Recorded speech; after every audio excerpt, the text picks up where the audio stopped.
Greeting fellow modelers.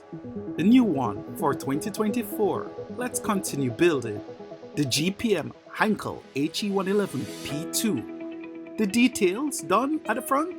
Let's take care of the rest of this fuselage.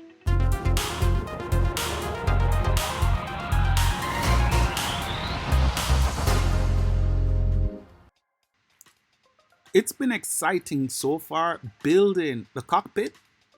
For the rest of the fuselage, we will begin starting with the bomb bay.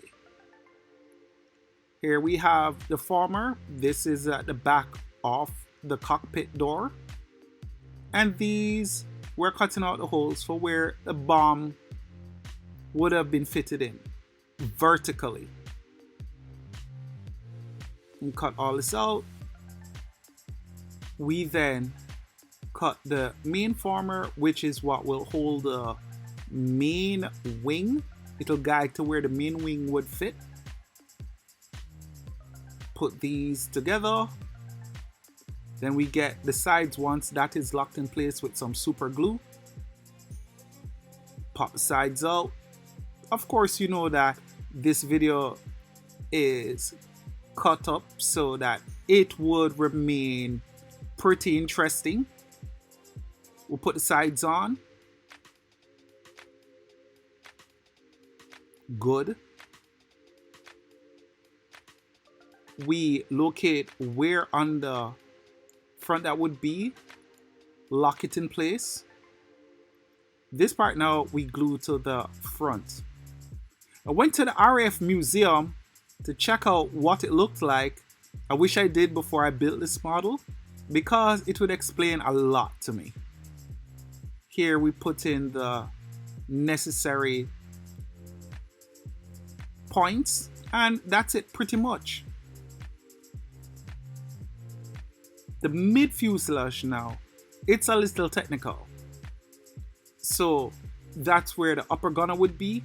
But the first thing we're going to do is cut and try align. Check out the alignment for the rail for the upper gunner. We cut off the excess. We cut out the observation holes below the fuselage. Nice. Get rid of all of the excess here. And now we're cutting the interior, which is a thin strip of paper that carries the girder. Now you see how I'm rolling? I put glue on the center line, all right? We just firm that up. Now we add our window panels, and that's what it looks like. Pretty neat. We glue the rest of it, and we should be good. Here, you see I'm cutting out the station for the upper gunner. And pay attention to how the folds are made and where it is curved. Now if you see a dark line that goes along there, once we join this section is where it would go. Nice.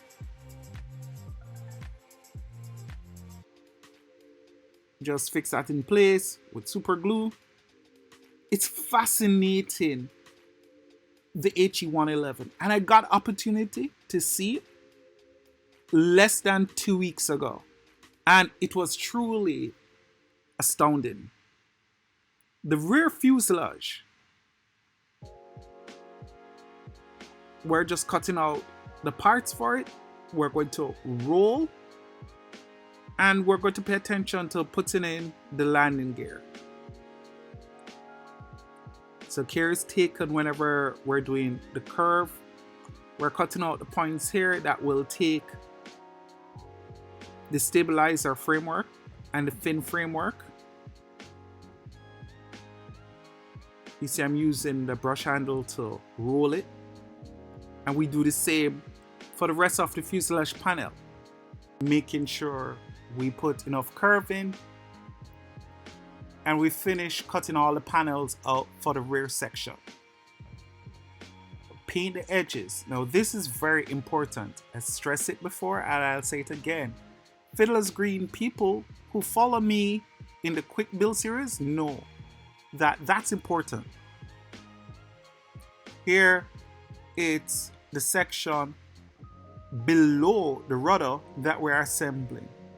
So this is where I finally assemble or start assembling the rear fuselage. From the very tip, we put our formers in to hold that shape. Nice. This formwork I'm cutting out is for the stabilizer. And careful attention should be paid to this because this is where the tail wheel section structure is. So you see I'm slicing the basic area to take this formwork, which will hold the tail wheel. Yes? Careful attention, make sure to make it align. We paint the inside area here. We put on our joint. Fascinating how such a simple model from paper comes together so beautifully. Okay, so we align this, make sure everything is fine. Put a little super glue in the tail section area, and we can join the rear of the fuselage. Beautiful. Here now you see I'm making sure that the joint areas each time is flush, and we put in the formwork as we go to each section, and just a tack of super glue, not a big blob, just a tack. And here you see I am putting the section here, rolling it, and then I will join it to what we already have. It's just nice seeing how this camouflage version comes together. The pre-war paint scheme, beautiful. 25 E33, nice. And here again you see I'm using the cake decorating tool to just smoothen out. Now here is the front half of the rear fuselage. So you see we're cutting out the place for the ventral gunner. And just like how we did the part above the bomb bay, we're doing the same thing here. Now this we make sure we're going to join straight to the fuselage. Little glue here, and then we join very carefully, trying to make sure as much as possible that the parts align. I just love how this is coming together slowly but surely. Nice, just making sure we flatten and tackle. We just close up the rear here. I'm not as concerned about the front right now, and you'll see why. But here, close up, pretty good. Now that we have this, nice. It's time to join both halves. So put a little excess of the joiner tabs, put in the final formwork, and check that it's in place. Twist a little bit, we glue a bit, and that's it. Looking pretty decent. Don't worry, we'll color the joint, so it's not to really worry about. We check the alignment of the stabilizer joint and the main wing joint, and we're good. Thanks so much everybody, and Happy New Year, and thanks for joining me. One love.